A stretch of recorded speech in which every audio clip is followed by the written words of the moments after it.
Jason, what do you think tonight and really for the last month or so has gone well for you guys on the defensive end? Yeah, I think just, again, deflection steals, ending a possession with a rebound, even though in that first half we gave up 11 of them, and for the game 18.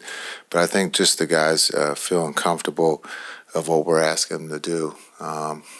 And then sometimes when there's injuries, you're going to, try to plug holes, and guys are playing hard and showing that, they can play both sides. But you look at, Luka has got to take the challenge. He's doing that on both ends.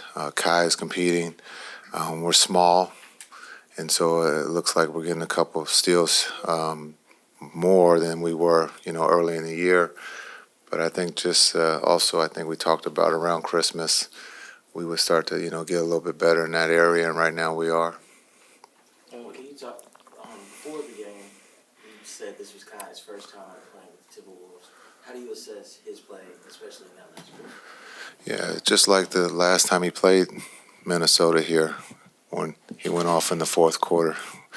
I think, again, Kai was great, Luka was great. Those guys set the tone, not just on the offensive end, but the defensive end. And then I thought the trust for one another to not just take turns down the stretch, but to make plays for their teammates. And, again, Kai makes two big threes, one off of a DP's assist.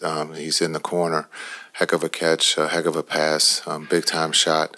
But I thought the group being down 6, was a great test of character and trust, and those guys did a great job of hanging together and finding a way to win.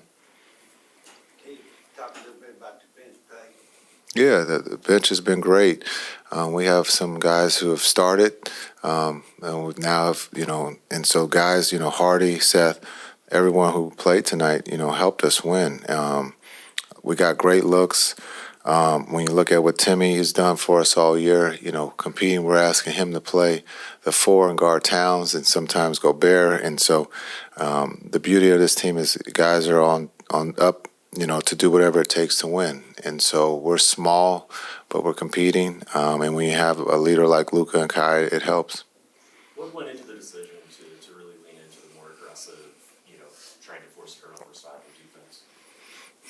Well, I think, one, when you're small, you got to figure out if you can't protect the rim, you got to do something. And so the deflections, being aggressive, understanding, trying to not let stars play sometimes, and trying to have the ball find other guys, and then being able to rebound. And the guys really have taken, a key to that, and understanding that that's, they're following the game plan. And the trust is there between the coaches and players. But when you look at D. Jones, he hasn't gotten anything, written or talked about, but just his play of defensively every night, he has no choice but to guard the best offensive player, and he never complains.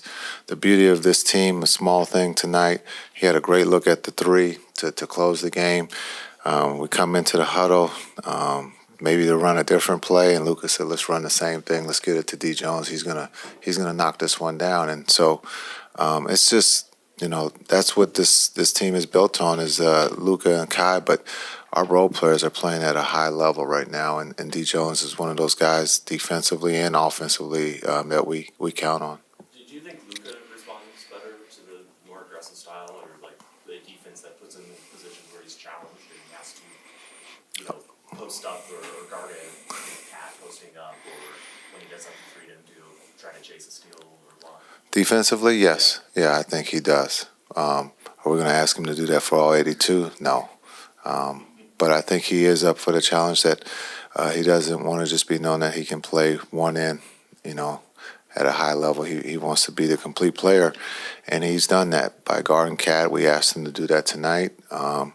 We've asked him to guard, Ant and everyone else. It's not that he's going to shut down everyone, but he's going to compete. He has pride, and he knows that he can move his feet. And sometimes he gets in the way, and sometimes he doesn't.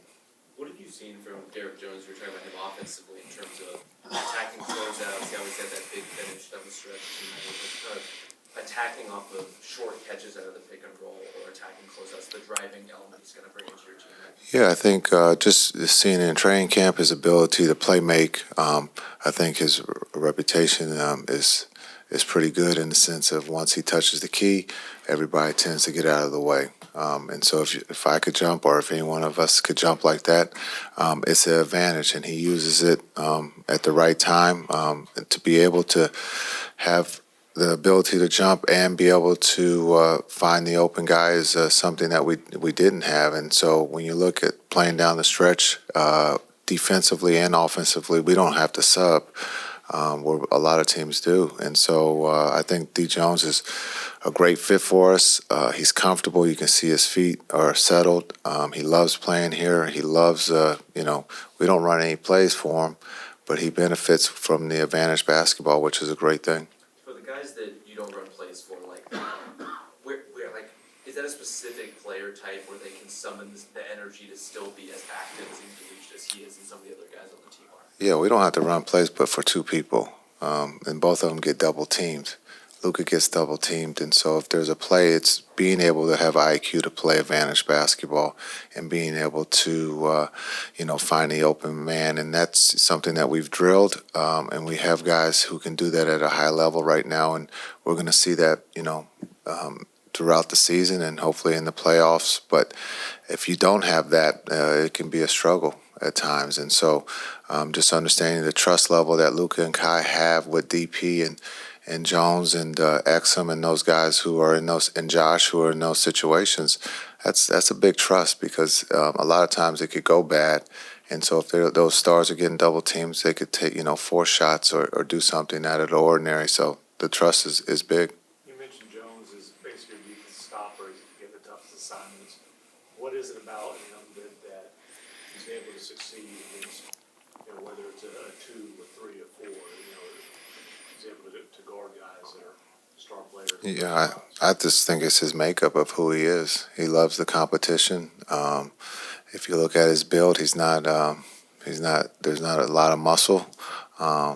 But he loves the competition. He loves to compete. He loves to win. If you ask him, he loves to win. He wants to be a part of something that is about the team. And so you couldn't ask for a better role player that plays at the highest level for us. Again, his rebounding, his ability to rebound the ball for us and guard the best offensive player is big time and should be recognized.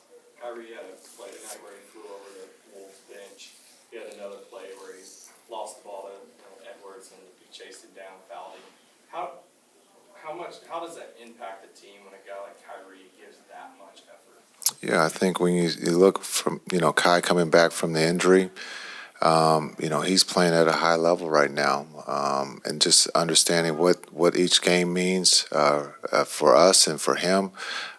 Right now, offensively, he's playing at a high level. But I think when you see Kai diving for the ball, you see Luka diving for the ball, these are your 2 stars who are putting their body on the line for that possession. And so it's actually a great thing to be able to teach our younger players what it means to compete. And it's not just about scoring, but it's about winning that possession.